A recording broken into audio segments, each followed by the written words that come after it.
So now we're going to go deep on how you might be giving your power away. The most common way people give up their power is by thinking that they don't have any to start with. We've all been in situations where we've felt powerless. Powerless to change a situation in our life, a job, a relationship, a family situation. Usually we feel out of control and at the mercy of others, or just in life in general. It's hard to hear when we're told that we're giving our power away because, as far as we're aware, as far as we can see, it was definitely not a conscious choice. But getting your power back is not that hard. You just need to acknowledge that you have this power regardless, that you have free will in all situations.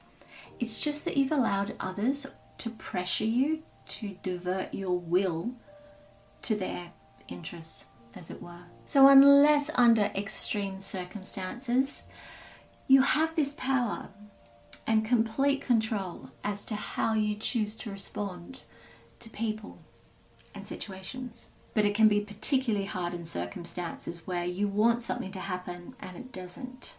You feel you have no control as you're holding on to the possibility that this thing will happen.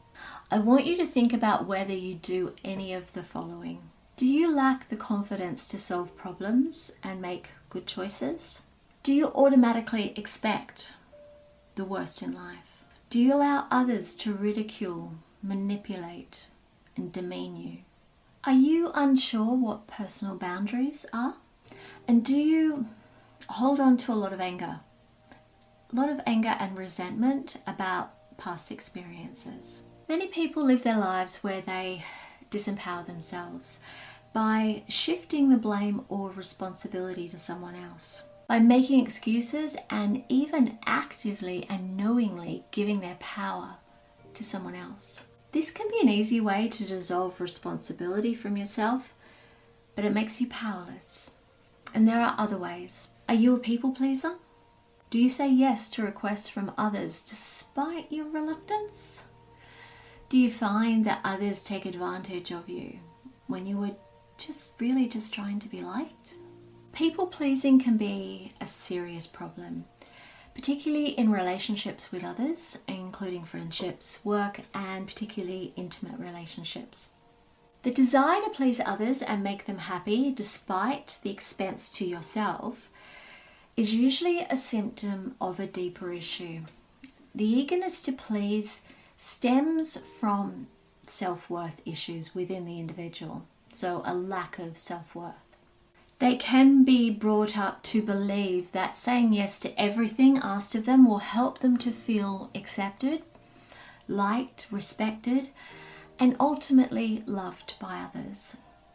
They feel that eventually they will belong or have a sense of belonging. When other people persuade them to do something that they're not comfortable with, a people pleaser is very likely to think things like, I don't want to be selfish, I don't want to appear, I just want to appear like a good person.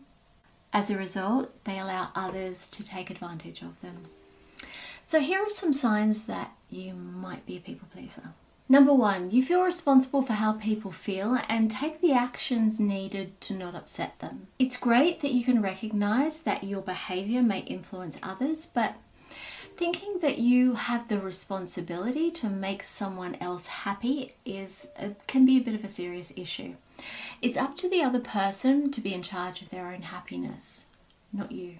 Number 2, you apologize frequently. Whether you blame yourself or fear that people are blaming you, these apologies can be a sign that you are again taking on too much responsibility for other people's feelings. Number 3, you agree with people that you want to please. So pretending to agree with others just because you want to be liked can cause you to engage in behaviors that can actually go against your values. The values that you have that are right and wrong. Listening to other people's opinions, even when you disagree, is a good social skill, but you don't need to have to agree with them as well, particularly all the time. Number 4, you have trouble saying no. This is again about not wanting to upset people. So you just say yes to things that you'd rather not do. You need to speak up for yourself and learn to say no. Number 5, admitting when you feel hurt. So denying that you're angry, sad, embarrassed or disappointed, even when you're really hurt, does not build a healthy, happy relationship with others by denying this. It keeps it superficial and one-sided. Number 6, you tend to need praise and attention from others just to feel good. Now, while praise and attention from people we like and love can make anybody feel good, but people pleasers will tend to depend on this validation. If your self-worth rests entirely on what other people think about you, you will only feel good when others feel good about you, thus giving the power of your happiness away to outside forces. So if you like this video, please give it a thumbs up and subscribe below to see future ones. I post a new one every Tuesday night, Wednesday morning, depending on your time zone. And remember, you can book a coaching package with me or check out my other resources on my website, and subscribe to Creative Pathways Facebook and Instagram. All links are in the description below. And I'll catch you in the next one. Cheers.